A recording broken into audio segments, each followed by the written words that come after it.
My name's Sasha Pete, and I'm joined by a fantastic individual. This man is a Brunswick Juventus legend.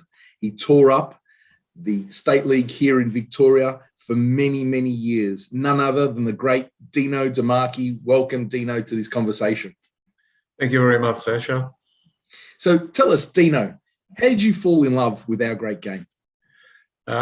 When I was about 5 years old, my uncle and auntie, they decided that to take me to the game, and then started talking with some of the people from the committee, and they made me their mascot at 5 years old in 1952.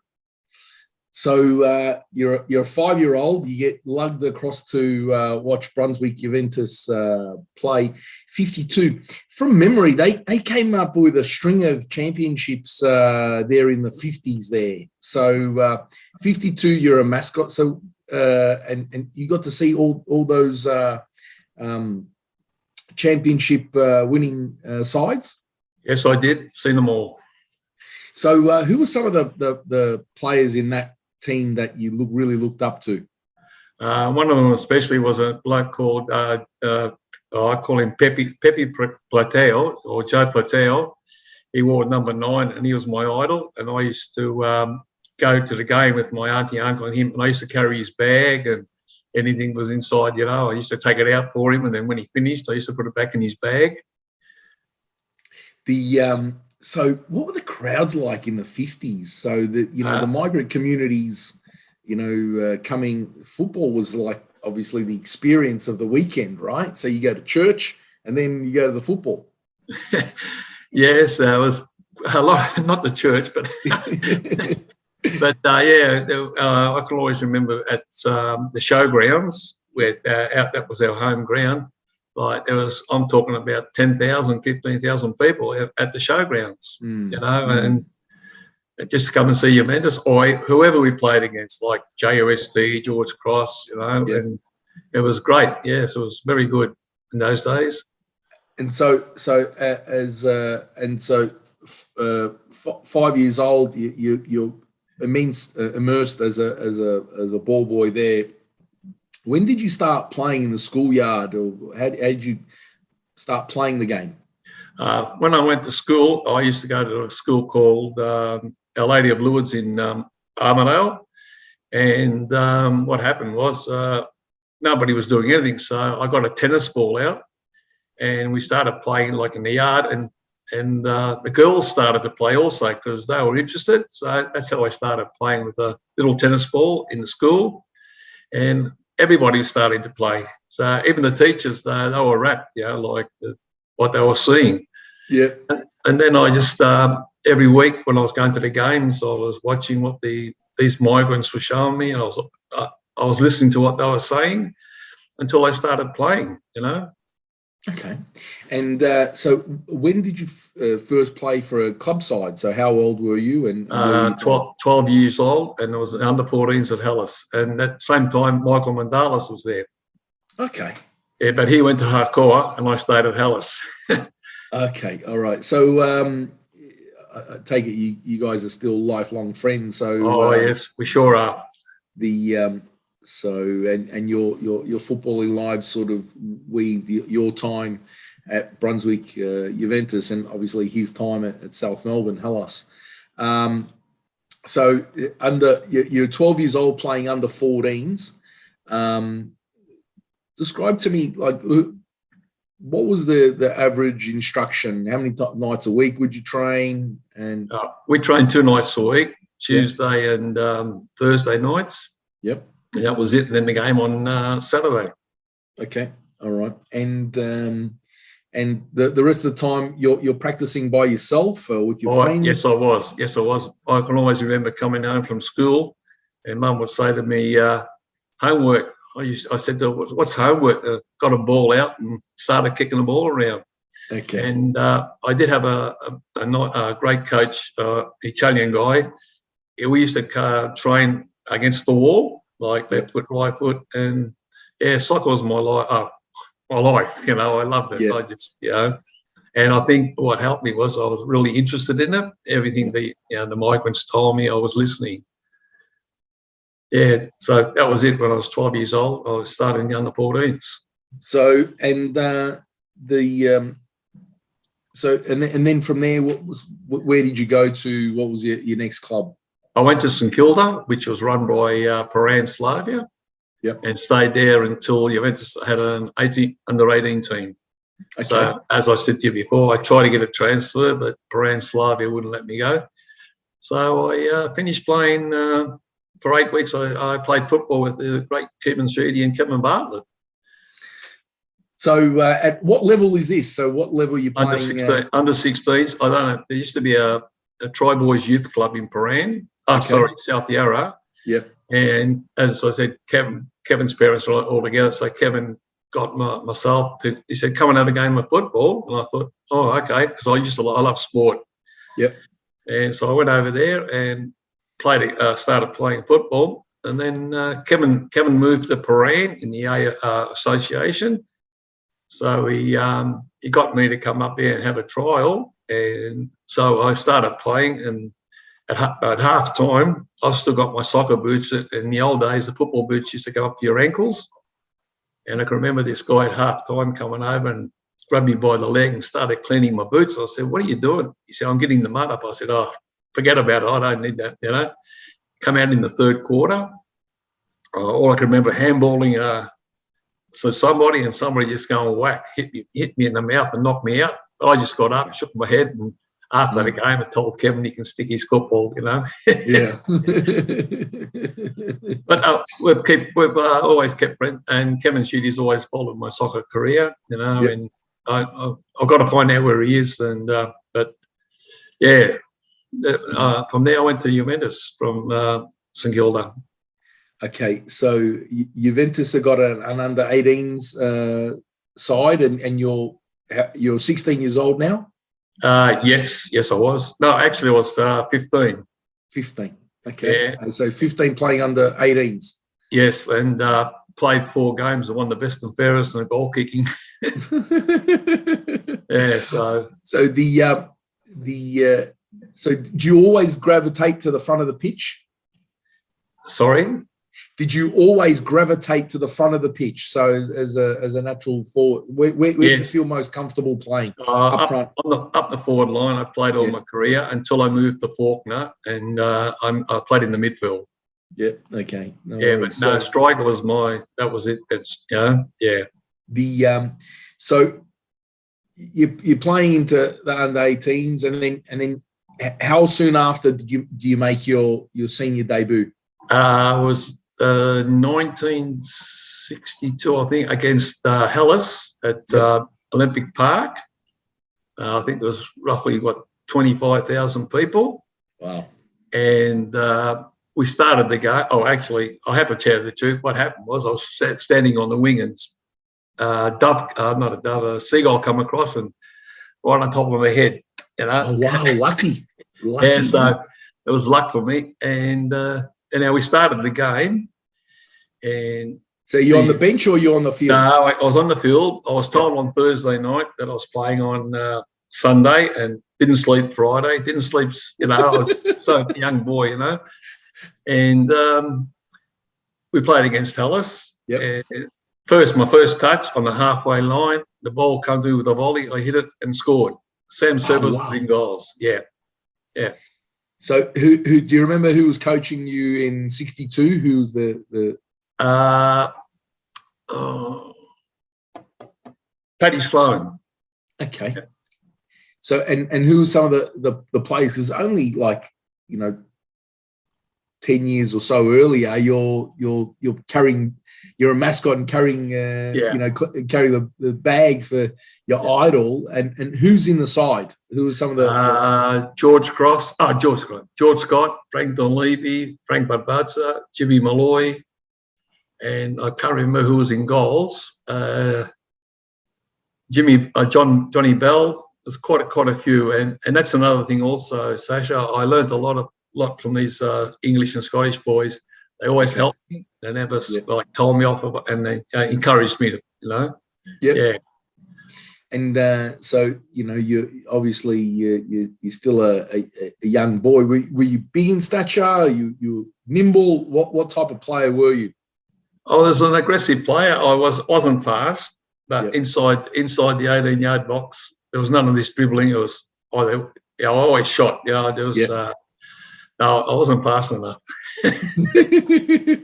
And so the level of skill is so at that time in the early 60s, it was a quite sort of attractive passing game, and That's correct. Yeah.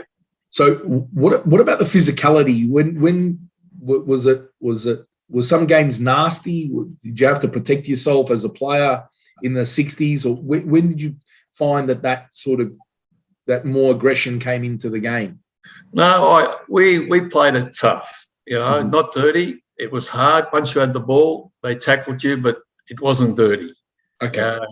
And well, myself personally, I got hit. I just got up and kept going. And Yep. It was it wasn't rough. It was hard. Okay. And you had to take it, and that's what I did. I didn't argue and just got up and kept going. So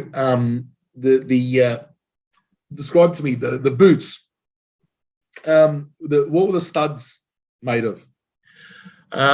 Just the old rubber and screw-ins. Yep. And there was a chappie, a young guy, elderly guy who made specially soccer boots. Yep. Hope Sweeney. And it was just that Michael Mandalis put me onto him. And these ones, you could actually fold them and put them in your back pocket. They were absolutely fantastic. Yeah. Okay. And so actually, sorry, I've still got my pair of boots from 1969 in the garage. Oh wow! Yeah. Wow. Kept them. Yeah. And are they obviously made of leather? Yes. Yeah. Yeah.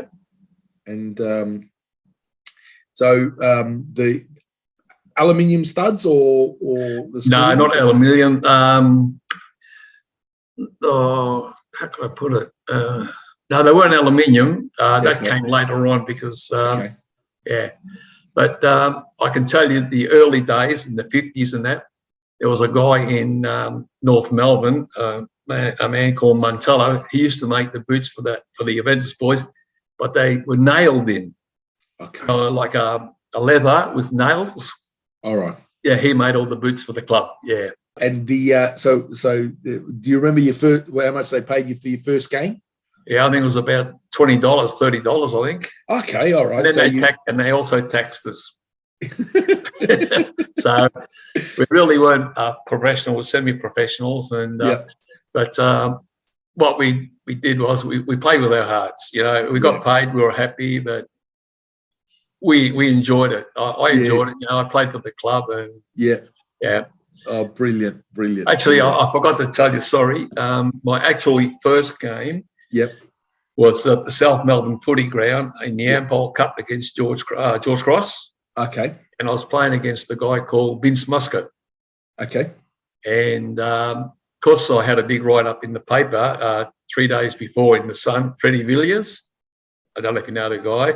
Yes. He was writing for the Sun. And when I came on the park at South Melbourne, this big giant walks beside me, and he goes, "Oh, you had your name in the paper?" I said, "Oh, yeah." So he turned around and he said, "You're finished for the night. I'm doing this. I'm going to do this. I'm going to hit you. I'm going to, Okay.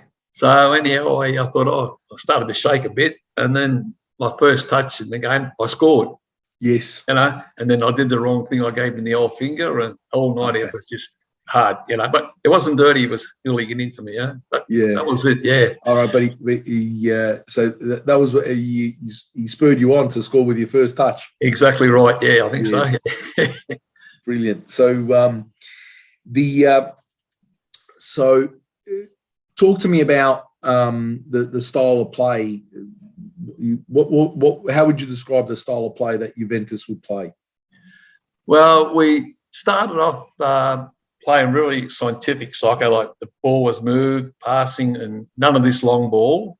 Okay. And it was very, how could I put it, tactical, because we had a top coach who came out from Hungary, and he brought it into our club. like all the ball movements and all that. And their training was twice a week. And all these guys used to work on the concrete or that and then turn up at the games, yeah. But I can tell you, if you don't mind, I'll tell you a story about this coach. He, a lot of our players in those days used to play cards. Yep. And he used to go out on a Friday night, or he knew where they are, and then he'd knock on the door and then grab them by the ear and say, "You want to play tomorrow? If you want to play, go home to bed." That's how it was so, great about that. And the players just went, and that's why they won so many championships. When did you? So you got a number of cups in there at the Juventus. So so you played there from 62 to 77. So I think there was a string in the early 70s where you guys would win, like I think 70, 71, 72. You got a really nice string together. Do you remember who were some of the players in the early 70s side? Yeah, Jock Goodwin, George Cannell, Jack Riley, Ronnie Frost, Pat Della Rocca, Sandy Irvine, Alistair Sanderson, Benny Doherty, Brian Thompson, Bobby Thompson, and Tommy McCall.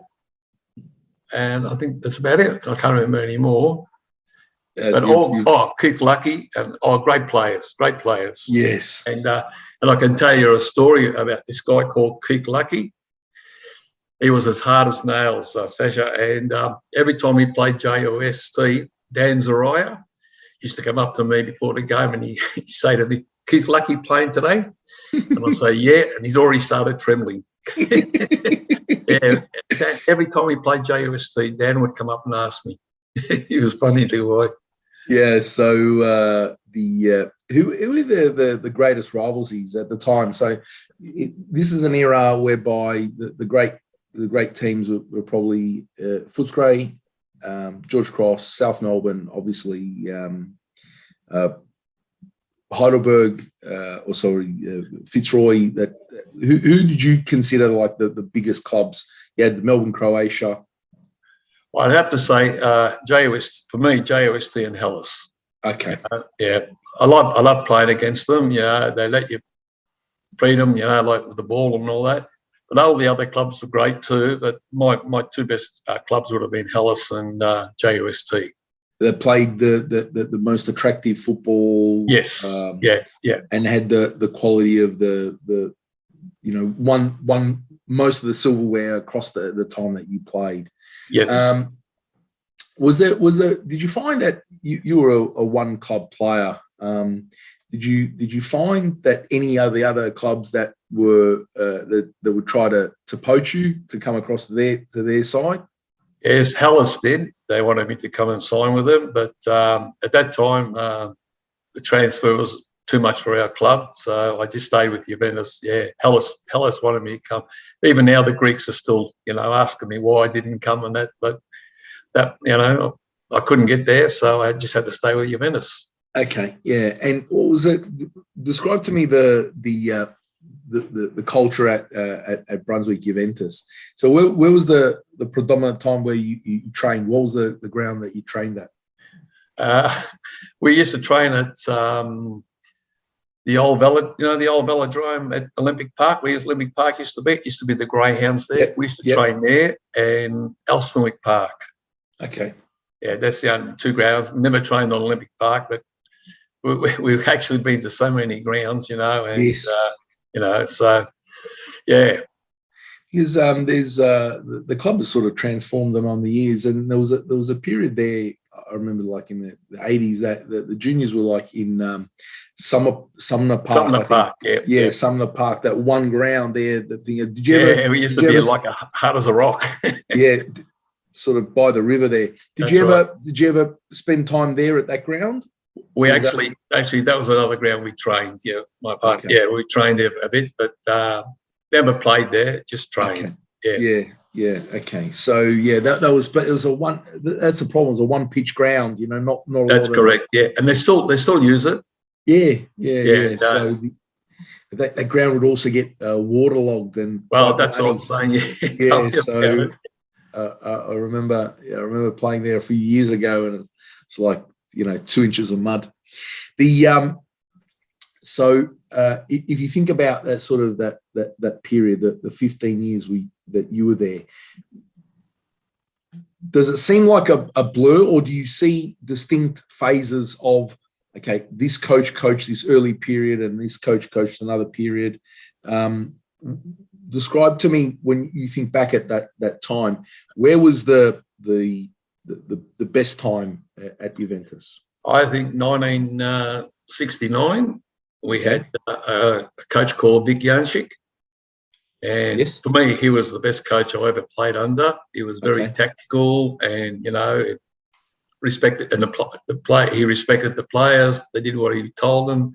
No, he taught me a lot. Yeah, and it was great. He was a great player and a great coach. And did you accomplish? There was a good camaraderie in that side. Yes, we had a great side in 1969. I think he built the team for 1970, which we won everything. Okay. So he actually built this team, yeah. Okay, so he realised what he needed and went out and got the players that he wanted. That's correct, yeah, yes. Okay, and so the predominantly Italian community at Brunswick, so was a family type club. What was the nature of the social environment there at Brunswick Juventus? There wasn't very much social. The more social started around about the 66, 67. We used to have I used to play at St Kilda, the old St Kilda footy ground in there.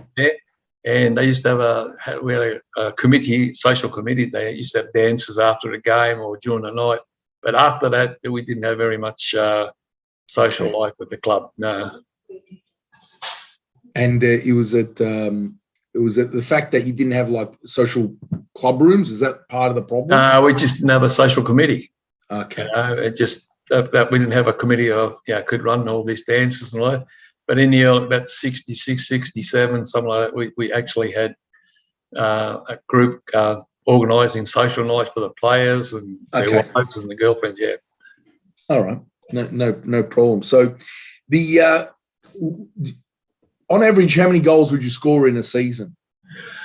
If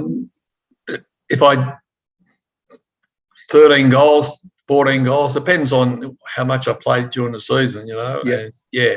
Yes. Well, I finished up, with about 300 goals for the career. Yes. And 400 games. So, that's good, I reckon. It's a very good and 5 hat tricks to game ratio. Yeah. So actually, I had scored 4 hat tricks, and one game I scored 4. My wife was in hospital, and she was having the 4th baby, and I said before the game, I'm going to score 4 today. Okay. Do you remember who it was against? Altona City, and I was playing against Alan Davidson. Okay. And I scored a hat trick, and the last ball came across, and I actually stuck my stomach out, scored from my stomach. So I scored 4. So how old would have Alan been? He would have been young boy. Yes, very young. Yeah. And was that home or away? We played at the Olympic Park. Olympic Park. Yeah. Okay. Yes. Yeah. And all right, 4 goals. And do you remember the other? You said you scored a number of other hat tricks. Do you remember who they were against? Yeah, one was against 2 against Croatia. Okay. 1 against Hakoah. 1 against Triestina. Actually, the one I scored against Hakoah, I was on the bench, and Vic Janšik was coaching, and he came in at half time, and he said it was 0-0. And he said, "Oh, you're coming on in the second half." So I come on in the second half and scored a hat trick. Oh, happy days! Did you start the following week? Yes, I did. I started next week, but then when I didn't score, I was on the bench. So just had to take it. You know what I mean? So yes, tough taskmaster. You've got to. Well, the thing was, Sasha, we good players. You know what I mean? So and if you miss training, you're in the reserve. So yeah. So and I got to say also that. I know my wife's there now. If it wasn't for her, because she loved the soccer and my whole family, Yeah. But she loved the soccer and she followed me around, so it made it easy for me. Oh, good. It's always they say happy wife, happy life. So it's yeah. All right. So so talk to me about your friendship now with Michael Mandala. So that obviously you knew each other as teenagers.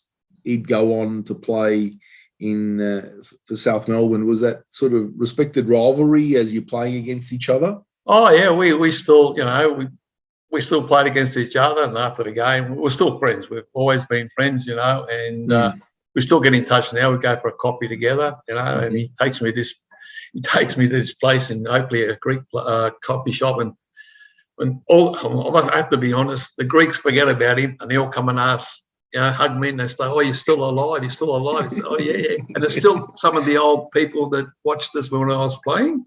Yeah, it was good. Yeah, good to talk to him. Yeah. So it's so the very, very vibrant community there at Oakley. Yeah. Oh yeah. And it's all soccer. That's all they talk. And you played all the way up to your early 30s. You said 15 years at the club. So what did you feel like at sort of the early 30s that your body was giving up, or what was the reasons there? We had a guy called Bobby Thompson that was coaching us in 76, and he said, I said to him, "Bobby, I'm going to give it away." In 77, he said, "No, keep playing." And then he finished in 77, and he said, "Oh, we're starting training." I said, "No, training's getting a bit too hard." So I, what's the name? I went to Faulkner. Yep. But I also had problems with my knees. I had to have an operation, and I had a couple of cartilages done. And I went to Faulkner, and because I love my soccer, and like I live in Noble Park, and I was travelling to Faulkner every Tuesday and Thursday night. Yeah. So I love the game. And so in 77, the National League started. Was Brunswick in the first year of the National League? No, they were in the state. No. I don't know. I think the National League started a bit later on, didn't it? Or was it 77? 77. Yeah. The Phillips League. So this was in the state league at the time. That's right. And so what division was Faulkner in? Fourth division. Fourth division. Okay. Yeah. And did you realise that was a bit of a step down for you, a little bit easier? Yeah, it was a bit easier, and I because I love my soccer, right? And our coach, I have to tell you, I must admit I didn't train. I wasn't one that trained a lot. I was a lazy bugger, but on a weekend I always go. My first night at Faulkner, we had this coach. And when I walked out, he goes to me, 22 laps. And I turned around to see if he was talking to somebody behind me. And I said, "Mate, you want me to do 22 laps? I'm going back inside." 22? Yeah, he said 22 laps. And I thought, oh, God, And then Thursday night, he done the old... So I think that's like, so to give you an idea to people, I think that's like 7 kilometres or something. Yeah, I know. I don't even walk that far. Yeah, 22 laps. Yeah, I think 3 laps is close to a kilometre.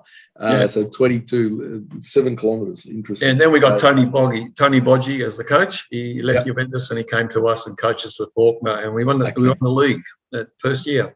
Oh, brilliant! So of the silverware that you won at Juventus, what was the most memorable piece of silverware? Do you think that you? I've actually got a gold chain that was presented to me, and that really have the most memorable thing I've ever had. Okay, yeah. And that was given to me, the old boys, the team that I was mascot with. They're the ones that actually. Oh, and a soccer ball they gave me. And the other thing, I was great when I played against Hakoa. When I scored the hat-trick, the referee actually gave me the ball after the game to take home. That's nice. Yeah, it was good. Yeah, I've still got it here, but yeah, that was a nice thing. And I don't know, I had two two great moments in my life. When I was 12 years old, I actually met Sir Stanley Matthews. Okay. At Olympic Park. I was ball boy. Yeah. And after the game, he came in. There was four of us ball boys. And he gave us £5 each. Oh, brilliant. Yeah, that was, and 1969, captaining the team that won the top four league. We hadn't won anything since 58. Yeah. And I was captain in 69, and we won the State League Cup.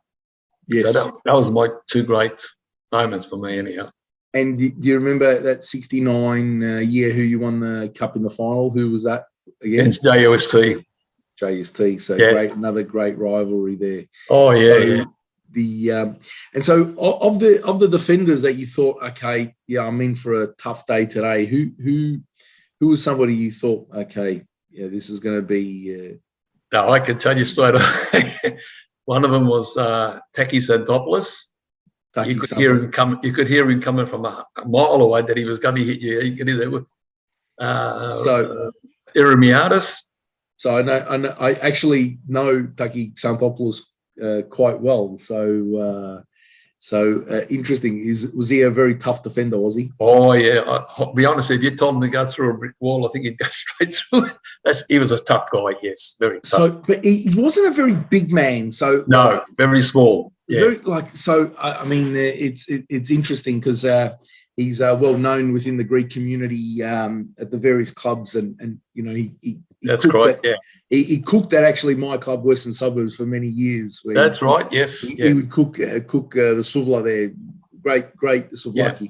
Yeah. But a tough defender. Yeah, he wasn't dirty. It was just hard. You know what I mean? Okay. When he hit you, you knew he hit you. And the other guy was Eremiadis at Hellas. Eremiadis at Hellas. Okay. Yeah. And so was he quick? So was he quicker than? Oh yes. Yeah, he was fast. Taki was fast. Yes. Okay. He used to do a couple of those runs up the wing, like from fullback. You know, he was fast. Yeah. Okay. Yeah. And so did you ever score and anyone put money in?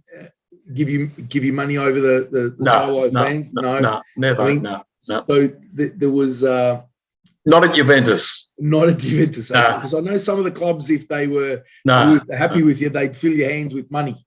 No, at Faulkner, I must admit, yes, but not at Juventus. Okay, so at Faulkner, people would get happy though. Well, I actually had a sponsor. His name was Tony Mustica, right? He sponsored Faulkner, that. And I always remember my first game. I think I scored a couple of goals and went and sat down and had a beer. And this guy put his hand in my pocket. And I thought, my God, I've had a new club. They've got pickpockets. Because me being me, I ran to the toilet. And there was money, but he paid me every week. Even when I wasn't playing, he was giving me money. Okay. I didn't ask for it. Yeah, but that was a bonus. When he put the hand in your pocket, that was a little present. He actually followed Juventus. He actually followed Juventus, Collingwood, and all those. Yeah. You know, so do you score many goals with the head or mostly with the feet? So not with the hand, mostly with the feet. Never scored with my head. Okay. Other than that one goal with your stomach that you said that. And the stomach, yes, yeah.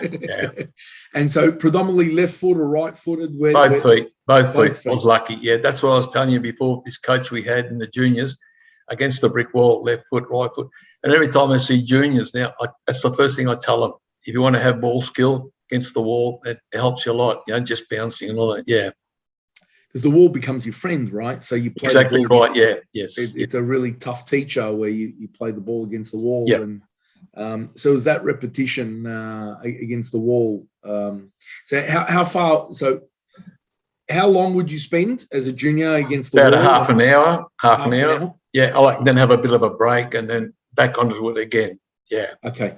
And would this be a daily thing or every other day? How often would you? No, that would be every Tuesday and Thursday night for about half an hour, and then we'd have a game. And he would stop us and say to us, "This is what we've done wrong, and this is what we've got to do." You know, and he was quite good. And as I said before, I listened to what he said, and it helped me when I started playing because I was listening to it. I knew what I had to do, and How many different coaches did you have there at Juventus? Well, now you got me.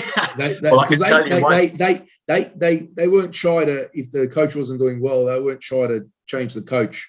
I know 1 year we had 5 coaches 1 year because we didn't know who was going to coach us on Tuesday and Thursday, you know.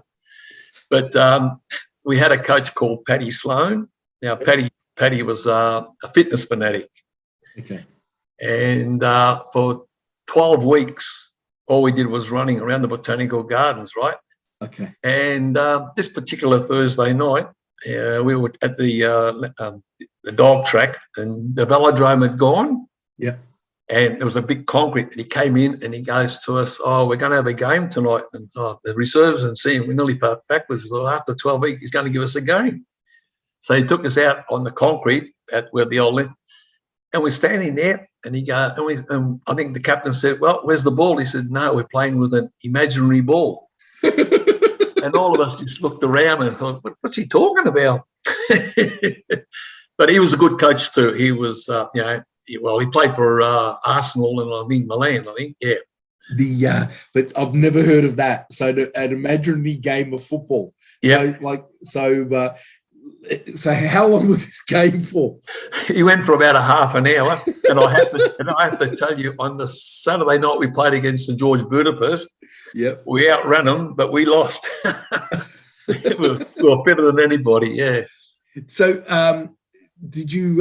So the majority of games, obviously, in the Victorian State League, but did you get to play some of the Sydney sides? Yeah, I played against Apia.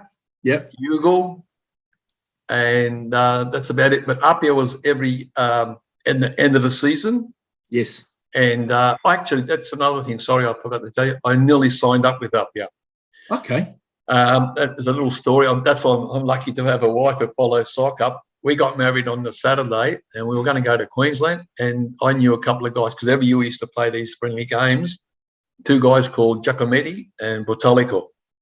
And they said, whenever you come to Sydney, you just give us a ring and come to our club. So we went to Canberra, Sydney, and I rang them and I said, "Look, I'm here in Sydney." So they told myself and my wife to come down to the club rooms and have a bite. So we went and had a bite. This is I think it was Sunday, and we had a bite. And of course, I went to pay, and they told me no. Then Butalico says to me, "What are you doing Tuesday night?" He said, "Can you come training?" I said, "What are you talking about?" I said, "I'm on my honeymoon. You want me to come training?" And he said, "I've got no clothes." And they asked me what I wanted. So when I got there Tuesday, there was boots, socks, shorts, everything. So we did our training. And then after training, back to the club again and had a bite. And then they said, "What are you doing Thursday?" And I said, "No, that's enough now. Tuesday night's enough." So I turned up on Thursday night and we had a game and they put me with the seniors. And I think there was about 15 to 2,000 people watching the training. And we started playing. And I've always remember that in the second half, Giacometti, he was a very fast left winger. He crossed the ball to me, and I was just outside on the 18-yard box, and it was a volley. And I actually hit the ball, the goalie, and the ball went in the back of the net. Hit him right in the chest. Yeah, so you got onto this one. Yeah, and after the game, the supporters sort of hung around to say, "You're coming to Sydney?" And I was only 21, and the president got me, and he offered me money and job and that. But I spoke to my wife, and of course, she only had her parents and that, so we decided to come back to Melbourne and finish my career with Juventus. Yes, and what a good. We actually, as my wife just said, we had a honeymoon at the soccer. Yeah, that's when you know you're really married. Where you'd really married to the sport, where you yeah.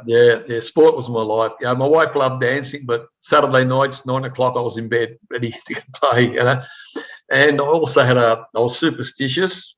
Okay. Actually not superstitious. Yes, I was. I used to get up in the morning at home before I got married, and I used to put my boots on and walk around the house with no. And my mum used to say, "What are you doing? You going?" And I said, "Mum, that's the way I am." I used to get to the ground, run onto the park with my socks down because we didn't have shin pads. I didn't wear shin pads. And then I'd tie my boots up and then start playing. Every week. So the rituals are you need to wear your boots in the home. Yep. And then you go when you get on the pitch, laces undone, run undone, out, socks down. Yep. And when do you lace up the boots? Just before the game. Just before the game. Yeah. Okay. Yeah. So warm up is laces undone. Yeah. Yeah. Okay. How did that go for you? How do you mean? How do I go? How did it go? So good. Was it a good? Oh yeah, good. Yeah. What's the name? It was every Saturday or Sunday, whenever we played. That was me. Before the game and all that. Yeah. That sounds like a great one. So it served you well. So and who are some of the good players that Footscray had at the time? Frank Mitchell, Marco Foti, the goalkeeper. There was Bulovic, Zaraya, and the little bloke Stankovic, Rusmir, Rasic, Rally Rasic. Yeah. Billy Royce. He was a great player, but I always used to beat him because he only had the left foot, and so every time they passed it, it was on his right, so he didn't have that. But no, he was good. They had some good player, and there was another guy called Rujovic. He was another good player. He actually finished up buying a restaurant in St Kilda Road, because every time I was actually a courier, and he would see me come in for a coffee, come in for a coffee, because we were mates after the game. You know what I mean? Yeah. It was good. Yeah. So, I mean, you mentioned Branko Bujovic and Frank Mičić, both Socceroos. So, I mean, people go on to represent our country, so play football. What were the pitches like? Were they well manicured or? Not until it rained. When Olympic Park was the best ground, and Middle Park, the old Middle Park. Yeah. The old Middle Park was good for me because it was only a small ground, so we didn't have to run as far.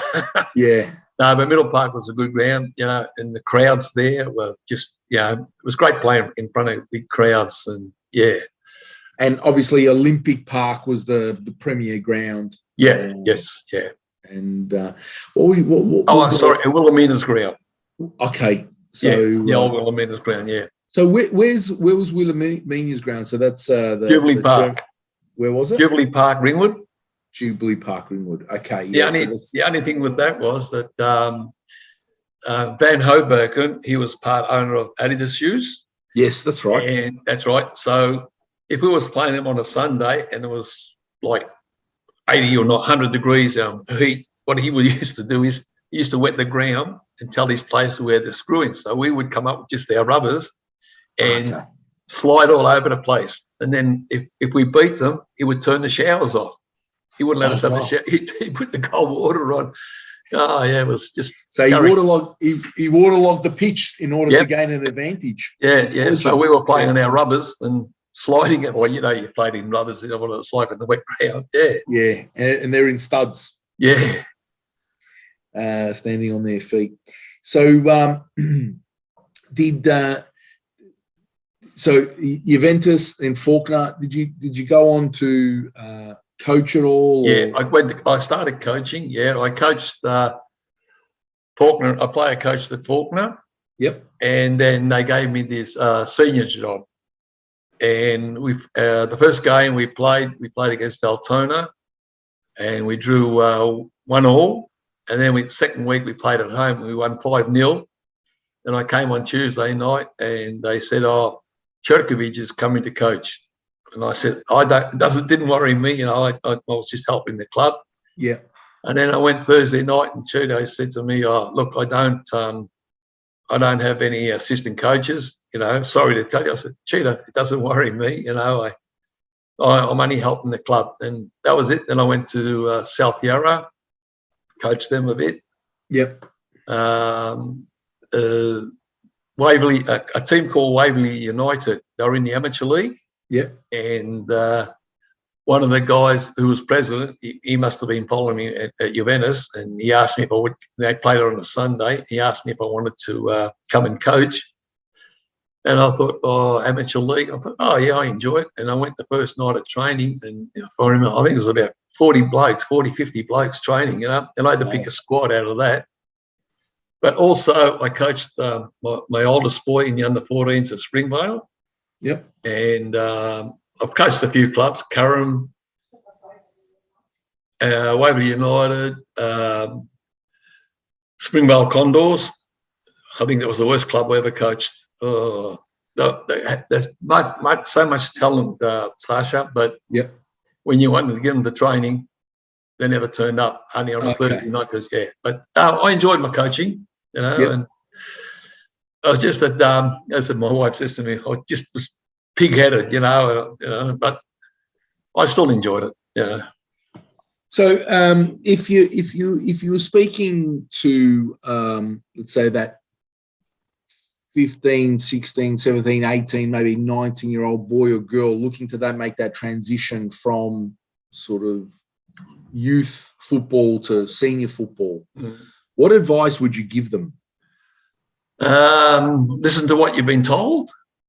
Well, I know I didn't train, but train hard and practice, and the most important thing is to listen to your coach and what he tells you, and which I did. I listened to my coaches, and I think that's what was my success. All right, I sat on the bench, because some of the players were good, and I just had to wait for my turn, and I got it, and that was it. I kept playing, A great servant of Brunswick Juventus, a decade and a half.